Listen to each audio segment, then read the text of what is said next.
I am Pachacuti, ninth ruler of the Inca Empire and the architect of its greatest age.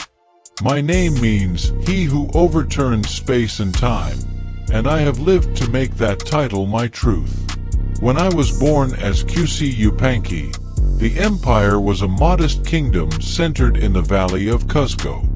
I transformed it into the Tawantinsuyu, the four regions, spreading far and wide from the Andes Mountains across vast lands and diverse peoples. I was not originally destined for the throne, for I was the younger son of Emperor Viracocha Inca. My elder brother, Inca Urco, was chosen as our father's heir, but fate had other designs. When I was young, our lands were under threat coming from Chanca people. My people were terrified, our warriors unsure. Even my father, my emperor, prepared to flee the city, leaving us at the mercy of our enemies. I could not stand by. With only a small band of loyal warriors at my side, I vowed to defend our land. The battle was fierce, but we fought with every last breath and call of our spirits, and defeated the Chancas. Cuzco was saved. After that victory, my father renounced the throne, and I was crowned the Sapa Inca, the unique and divine ruler. As emperor, I rebuilt Cuzco, turning it into the capital worthy of an empire. Stone by stone, I designed it as a grand center for all my people, shaping it in the form of a puma.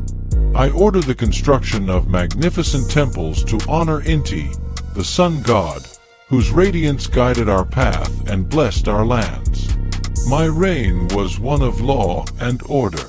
To ensure peace and fairness, I created a system of government where loyal governors, or Caracas, administered each region, ensuring that tribute and resources flowed harmoniously to the capital and its people.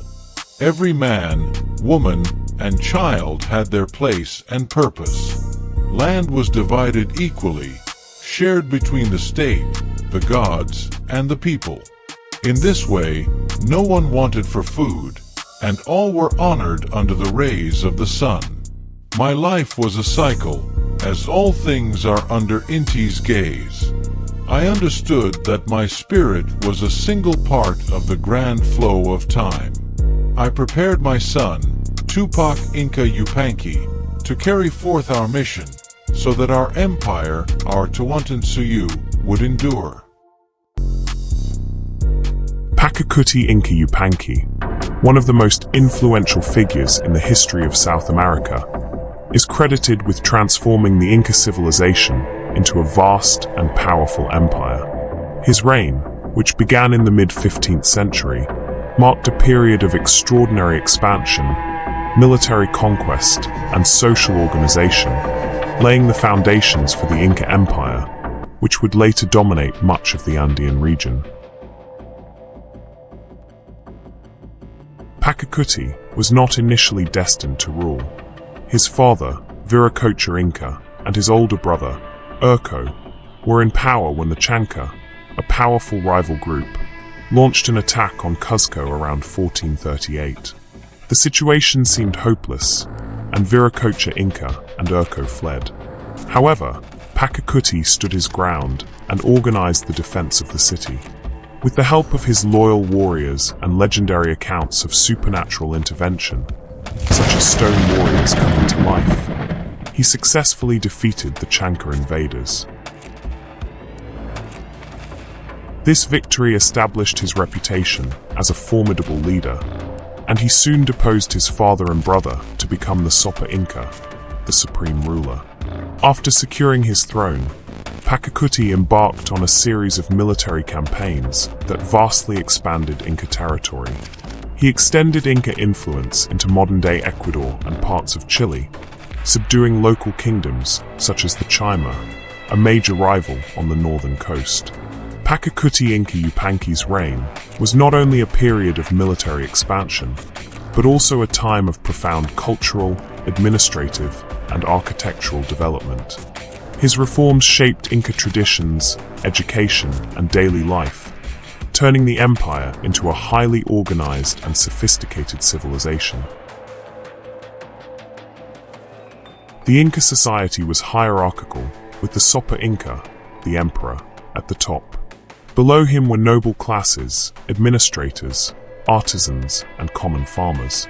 The key social divisions included the Sopa Inca, considered divine.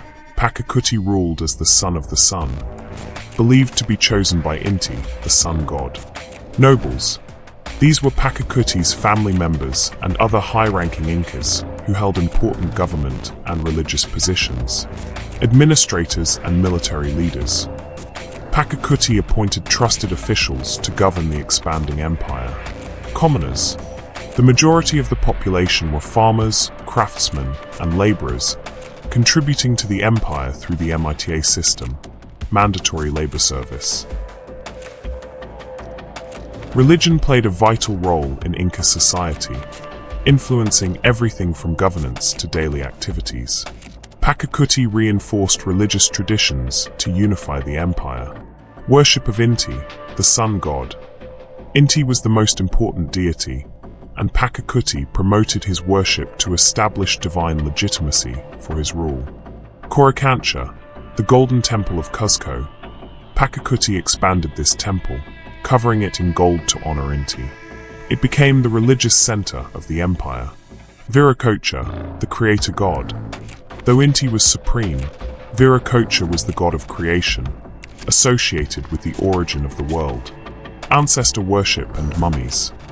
Dead rulers were mummified and kept in palaces, treated as if they were still alive.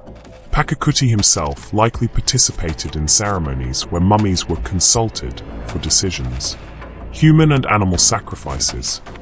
While not as extensive as the Aztecs, the Incas performed sacrifices, especially of llamas and, in rare cases, children, capacocha ceremonies, to appease the gods.